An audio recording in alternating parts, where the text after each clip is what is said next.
Una pequeña explicación a lo que yo veo estamos enfrentados hoy en día a todo el tema de la docencia y la nueva sociedad que estamos enfrentados y entender un poco lo que significa cambiar y lo que significa transformar.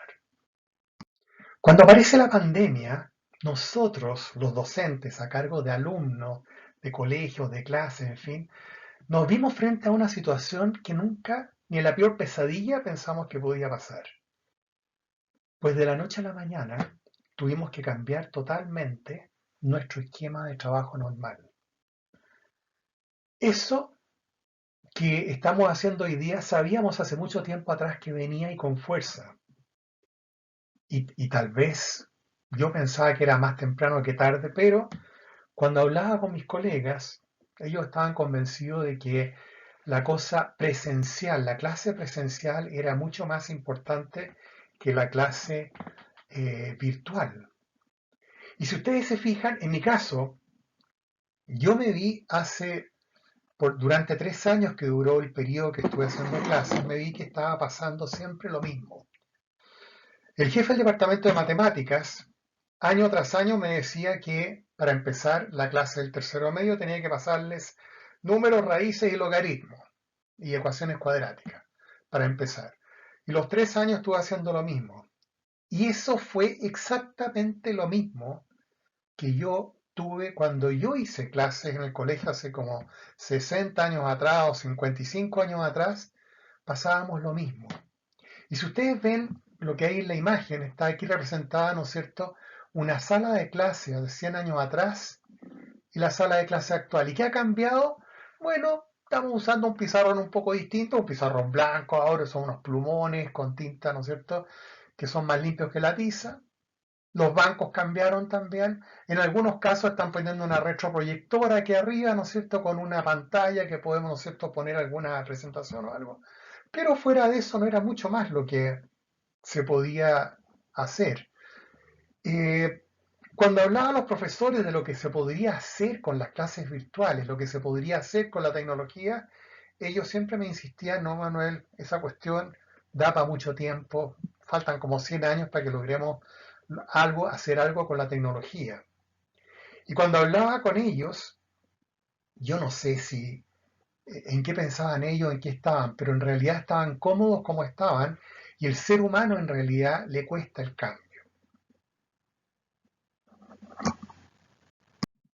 Pero mientras tanto, yo observaba cómo la informática y el manejo de datos se iba comiendo cada vez más el tipo de trabajos, empleos, y cómo año tras año se hacían las máquinas, los computadores cada vez más inteligentes y eran capaces de manejar, administrar y poder sacar conclusiones con cada vez bases de datos cada vez mayores.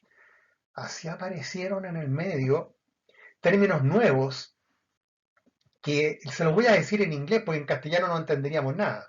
El primer término que apareció se llamó el Big Data. Por Big Data yo entiendo, estoy metido en el tema y entiendo este tema, pero si pongo data grande, como que vamos a quedar un poco en las nubes, no sabemos de qué se trata.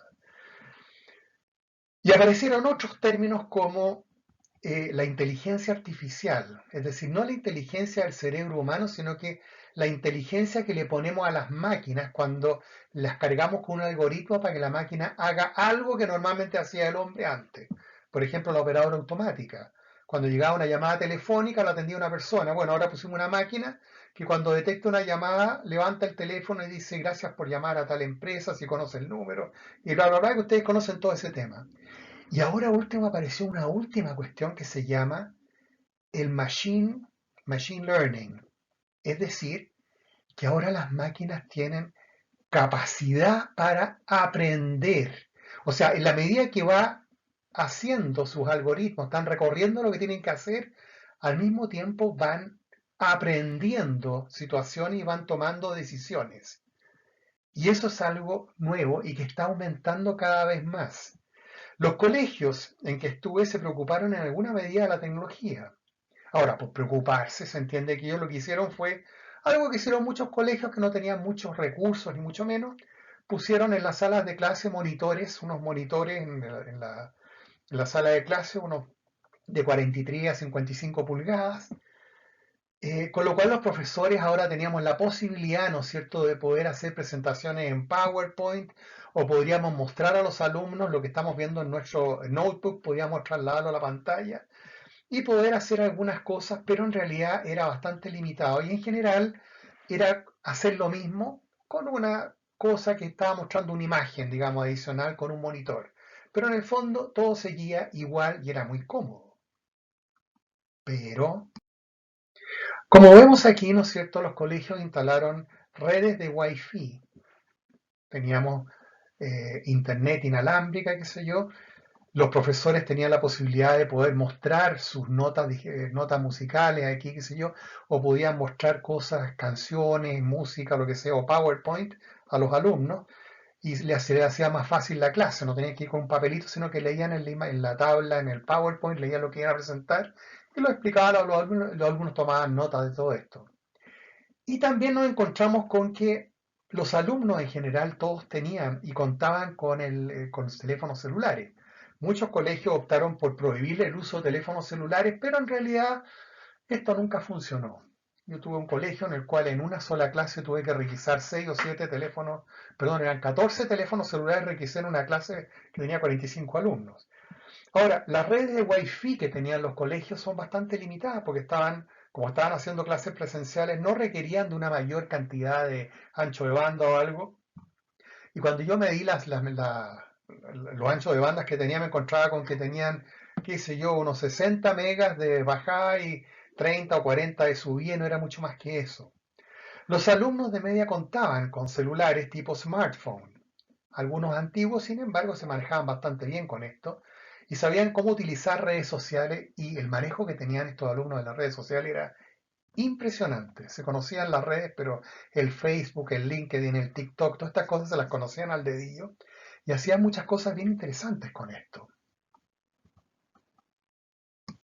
Aquí les muestro algunas de las cosas que hice yo, ¿no es cierto? En el pre-pandemia yo me daba cuenta que los profesores más avesados ponían la ecuación aquí abajo, x cuadrado más bx más c igual 0, y después empezábamos a jugar las variables que tenía esta ecuación, el a, el b y el c, y veíamos cómo se corría la curva aquí abajo, la curva roja, si iba para la derecha, para la izquierda, si subía o bajaba, si tenía o no tenía solución y cómo saberlo.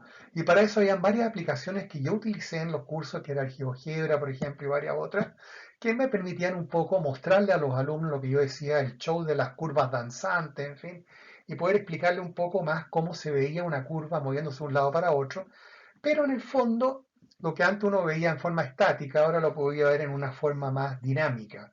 Pero no era una cosa disruptiva, era algo que era un poco hacer lo mismo con una herramienta adicional, pero no había un cambio fundamental, ni mucho menos. Pues bien, el año pasado, en marzo, llegó el invitado de piedra, el COVID-19, un bicharraco microscópico que puso de rodillas al planeta completo. Partió en China y de China, gracias a la aviación, esto que uno se puede trasladar de Chile, puede llegar a China en 20 horas o en menos. Bueno, en menos de un día ya teníamos la enfermedad esta se había prodigado por varias partes del mundo. Empezó a llegar a Europa, a Norteamérica, Centroamérica y en marzo del año pasado ya hubo los primeros casos de COVID en los colegios locales de Santiago.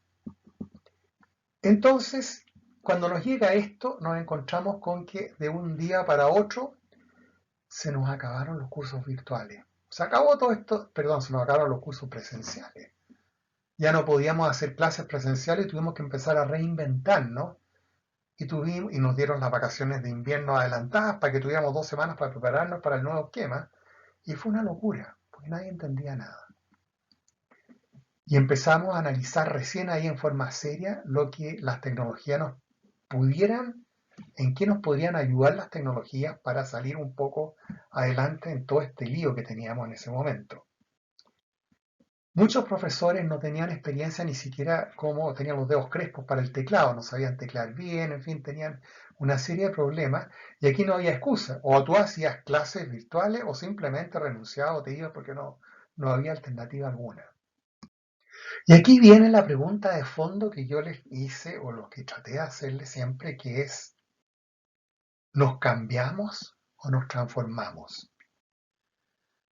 Y tenemos que entender un poco lo que se trata una tecnología disruptiva de una tecnología nueva. Y voy a darle algunos ejemplos para que nos entendamos qué es lo que es cambiar y qué es lo que es transformarse, que son dos cosas distintas, como vamos a ver. En fin, vamos a partir con el tema con un primer ejemplo. Hace unos 50 años atrás, la única forma que uno tenía de ir a ver una película era, ¿no es cierto?, el cine. Uno pagaba una entrada, se sentaba en un asiento por ahí, había una máquina retroproyectora que a una pantalla y ponía una película. Y era la forma que teníamos de ver películas. Y se generó, ¿no es cierto?, con eso toda una industria cinematográfica. Y partió en Hollywood, en Estados Unidos, en fin, y los países todos empezamos a hacer estas películas y cosas de este tipo. Pero no había ninguna forma de llevar el cine para la casa. Unos amigos míos tenían unas máquinas proyectoras de películas que eran chiquititas, pero era muy, muy limitado lo que se podía hacer con ellas. Hasta que aparece, ¿no es cierto?, como vemos aquí, de repente aparece el VHS y el Betamax y el VHS, que son equipos reproductores y grabadores de películas que de alguna manera nos cambiaron totalmente el esquema. Estos equipos, ¿no es cierto?, que tenemos aquí abajo, cuando aparecen los VHS, nosotros adquirimos uno rápidamente, esto fue en los años 80, más o menos, y junto con comprar este equipo empezamos a comprar videos VHS, ya sea vírgenes o con películas, y por primera vez en la historia pudimos empezar a ver películas en la casa. Y asimismo también estos mismos equipos tenían una salida, se conectaban al televisor y permitían que programas de televisión podían también verse en estos equipos. Estos equipos no solamente permitían pasar películas, sino que además tenían un sintonizador de canales de televisión, con lo cual uno podía que de 8 a 9 grabara el programa político tal o cual, qué sé yo, y después a las 10 de la noche que grabara una película que estaban dando en tal, y en la medida en que la cinta VHS tuviera 2 o 3 horas de duración, podíamos grabar varias cosas simultáneas, o sea, no simultáneas, sino que secuenciales, en un mismo equipo. Y después, cuando llegábamos a la casa, ese programa que queríamos ver a las 7 de la tarde y que llegaba a las 9, pues teníamos una reunión o lo vemos al día siguiente porque no estábamos, estaba debidamente grabado en nuestro equipo de VHS y podíamos verlo sin ningún problema. Entonces, el problema está que los fabricantes de estos equipos se dieron cuenta que era un costo marginal agregarle al pasapelícula el sintonizador de televisión, agregarle, como ya tenían los cabezales, agregarle un cabezal de grabación. Y con eso el equipo no solamente pasaba películas y podía ver películas, sino que además permitía grabar cosas y además permitía grabar desde la televisión, programas de televisión y cosas de ese tipo. Entonces, esto yo diría fue la primera gran disrupción que sufrió el negocio de la cinematografía a nivel mundial. Fue esto algo maravilloso. Nosotros, como familia, muchas veces nos juntábamos a ver películas. Íbamos al Blockbuster o alguna de estas empresas que arrendaban películas, pasábamos media hora adentro eligiendo las películas que íbamos a ver, las traíamos a la casa, las veíamos y al día siguiente las íbamos a cambiar o a entregar, en fin. Y con eso empezó toda una nueva industria, que era la venta de los equipos pasapelículas, estos VHS, era el arriendo de las películas, que era otra cosa importante que había acá, y finalmente era la reproducción de programas o cosas que queríamos tener nosotros para guardar más adelante. Y esta primera ruptura, esta primera disrupción causó un impacto tremendo a nivel de los dueños de salas de cine convencionales que había en esa época, vieron cómo disminuía el público que llegaba a su sala. Por otro lado, los que estaban, ¿no es cierto?, los que pagaban, los que contrataban avisos en los distintos canales de televisión, también se vieron afectados, porque vieron que la gente que grababa sus programas, los programas que ellos promocionaban con sus productos, ¿no es cierto? El que promocionaba el Omo, el que promocionaba el teléfono tal o cual, o la empresa tal o cual, se encontró con que gran parte de su público podían ver el mismo programa saltándose los avisos, aprovechando la grabación. Cuando llegaba el momento del aviso, corrían la cinta rápido para adelante y ponían donde ya había pasado la cosa y el aviso que ellos ponían no lo veían. Entonces se creó se desordenó todo el tema. No habían leyes, no había normas, no había nada. Y eso es lo que quiero decirles, que normalmente cuando ocurre algo disruptivo, se produce un desorden completo. La gente no sabe qué esperar de esto y que empiezan a inventarse cosas y empiezan a salir cosas re interesantes, porque la gente es muy creativa.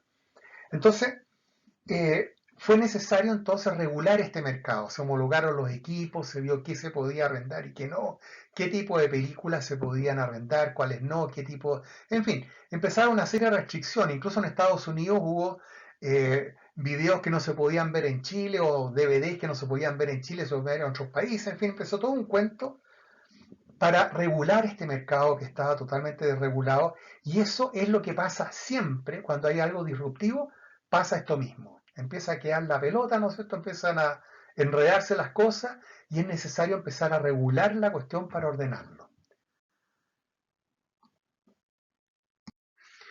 Neil Ferguson, un historiador que yo respeto mucho y es muy valioso, por lo menos bajo mi perspectiva, hizo una charla en la cual él manifestaba que a lo largo de la humanidad, o sea, de toda la historia de la humanidad, han ocurrido solamente dos hechos que han dado vuelta completamente la sociedad. El primero de estos hechos ocurrió, como vean ustedes, con la invención de la imprenta, y el segundo de estos hechos ocurrió con la irrupción de la Internet y todos sus derivados en la sociedad. Fíjense ustedes algo interesante. Él nos dice, si ustedes comparan las curvas, veamos el primero que ocurrió a fines de la Edad Medieval, si ustedes se fijan en las curvas van a encontrarse que el precio de los libros, cuando empezó la imprenta, empezó a caer, porque ya no había que escribir los libros a mano, qué sé yo, sino que se hacía con la imprenta, se podía reproducir 100 veces, 1000 veces el mismo libro, y fíjense cómo empieza a bajar el precio de los libros, y esto se está viendo, ¿no es cierto?, en la curva azul que tienen acá. Y por otro lado tienen ustedes la edición de libros con la curva gris, miren cómo aumenta, y por otro lado el volumen de la cantidad de libros que se vendían al mercado. Cuando era muy alto el precio, la cantidad de libros que se vendían o que se movían era muy pequeño. Pero esta cuestión empezó en el 1535, 55, 75, en fin. Fíjense ustedes que una curva exponencial hacia arriba, la cantidad de libros que salían al mercado cada año. Miren cómo subió, es una curva exponencial. Y por otro lado también hay una curva exponencial de bajada, por así decirlo, en lo que corresponde al precio de los libros. O sea, prácticamente de uno, el libro pasó a costar un 5% de lo que costaba cuando empezó antes de la imprenta. El libro empezó a costar un 5% de lo que costaba antes. Ahora, si nosotros pensamos, estas curvas que ocurrieron a finales de la Edad Media, son pero muy parecidas a las que ocurrieron entre el año 1975 al año 2004, 1977 al 2004. O sea, en más o menos, estamos hablando de 20, del 77, 80, 27 años, más o menos 30 años. En 30 años, fíjense cómo pasó lo mismo. El precio de los computadores personales, del personal computer, como se llama, ¿no es cierto?, el PC, fíjense cómo bajó. De 1 está en este momento en la misma cantidad, al 5%, al 1% de lo que costaba al principio de este ciclo. Y por otro lado, la cantidad de PCs vendidos, fíjense cómo aumenta a la medida que cae el precio.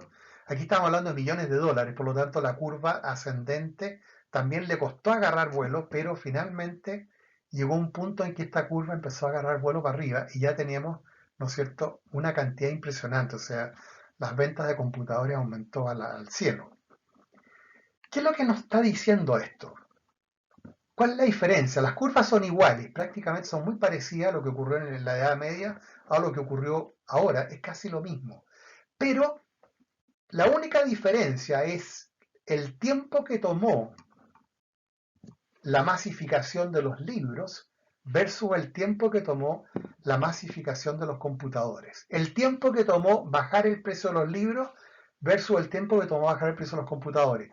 En este caso de acá, ¿no es cierto? Cuando nosotros vemos que la única diferencia son 27 años ocurrió todo este cuento de acá, y esto otro ocurrió en, piensen ustedes, en casi cuánto, 1495 a 1635, son en 135, 140 años ocurrió. O sea, lo que en la Edad Media tomó 140 años, en la Edad Moderna, el siglo XX, digamos, esto ocurrió en 27 años.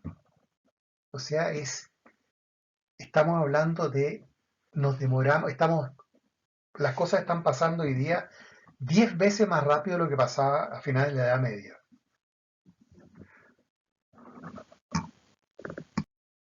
Ahora les quiero pedir algo. Piensen por un momento. Aquí está, ¿no es cierto?, cuando inventaron la imprenta, aquí está la imprenta que se inventó el señor Gutenberg. Cuando se inventó la imprenta se dijo, por fin, la población mundial, la gente va a tener acceso a la cultura, a la información, en forma mucho más expedita, fácil y barata. Se pensó eso. Pero yo les pregunto a ustedes, ¿qué hubiera pasado si no se hubiese inventado la imprenta? Fíjense acá, está la foto, un dibujo del señor Martín Lutero colocando su bula en la puerta de una iglesia, ¿no es cierto?, donde hacía sus quejas respecto a la indulgencia y el escándalo que tenía la iglesia con muchos aspectos. Él lo resumió brillantemente y lo clavó en la puerta de una iglesia. Si no hubiese habido imprenta, esta bula habría pasado desapercibida. Seguramente como párroco, el cardenal o el papa habría sacado al señor Martín Lutero de la parroquia donde estaba y lo habría mandado a una escuelita rural, por ahí perdida en el medio de Italia o en cualquier parte, y con eso el tema de Lutero no habría aprendido por ninguna parte. Pero la introducción de la imprenta permitió que esta bula que publicó Lutero, que estaba muy bien hecha, se masificara y se viralizó por toda Europa. Y con ello surgió la Iglesia protestante. Y por otro lado tenemos aquí el primer bestseller de la época medieval, también producido gracias a la imprenta, que se llamó el Malleus Malefica, una obra que nos hablaba, que nos aseguraba que estábamos viviendo con brujos, que habían brujos entre nosotros, y que si detectábamos algún brujo, alguna persona que hacía magia, cosas por el estilo, había que quemarlo. Bueno, este libro fue un bestseller en su época, por 130 años se vendió, uno de los que más se vendía, pero fue el primer ejemplo de lo que hoy día llamamos nosotros el fake news, o la noticia falsa, y el primer libro que se viralizó, es decir, estaba por todas partes. Y eso produjo un montón de problemas también, un montón de gente las quemaron porque creían que eran brujos, en fin, hubo un montón de problemas con esto de la viralización. Neil Ferguson nos dice que la disrupción de la imprenta produjo un estado de polarización tremendo, polarización y violencia de la sociedad que duró cerca de 140 años. Él nos dice que cuando partió la imprenta, ¿no es cierto?, que la polarización de la sociedad en esa época partió con la bula, con Martín Lutero y su nueva iglesia, y terminó y duró 140 años, terminando con la Guerra de los 30 años, ¿okay?, en 1648. Y para terminar con esto hubo que llegar a definir un poco las cosas. O sea, la disrupción provocó una dislocación, por así decirlo, de la sociedad, que nadie sabía dónde estaba. Esta cosa se enredó completamente, las cosas que antes nos acomodaban a mucha gente no le acomodó más, empezaron a preguntarse cosas y un lote de cosas y produjo la polarización, la violencia, y eso hizo que produjo una gran guerra, entre paréntesis, tuvimos 130, 140 años de violencia grande, pero al final hubo que ser necesario de redefinir leyes, normas, redefinir la convivencia para poder subsistir con la imprenta. Y eso fue lo que permitió un poco tranquilizar y llegar a un cierto ordenamiento de la sociedad después de lo que ocurrió con la imprenta. Finalmente, me hago la pregunta, me hago varias preguntas en realidad y no tengo respuestas. Quizás tengo algunas ideas, hay que compartir esto con la gente, pero me pregunto si lo que estamos enseñando realmente es lo que debemos enseñar, tanto en la escuela pública como privada. Estamos ocupando la misma materia de hace 200 años. Si eso será lo más adecuado para los tiempos que corren ahora, o quizás sería el momento de pensar en el futuro que nos depara. Tal vez deberíamos cuestionarnos completamente la enseñanza actual con miras a lo que se nos viene encima. Y desgraciadamente la rapidez de los cambios es cada vez peor, pues los cambios son drásticos y rápidos. Basta que ustedes se hagan una idea de lo siguiente. Hace 50 años partieron los computadores, poco antes, pero 50 años que empezó esta carrera de los computadores. Y en esos 50 años hay algo que no ha cambiado nunca, que es lo que se llama el principio de Moore, un señor que trabajaba en Intel, que él llegó a decir que cada 2 años los computadores iban a duplicar la velocidad de procesamiento, duplicar la capacidad de almacenamiento de información y duplicar el ancho de banda, o sea, la velocidad con que transmiten por las redes de cable o lo que sea. Entonces, cuando nosotros partimos con eso, estos 50 años, si ustedes se ponen y ponen 2 elevado a 50, ¿cuánto le da? Son varios cientos de millones. O sea que los computadores de ahora son millones y millones de veces más rápidos que los que habían hace 50 años atrás.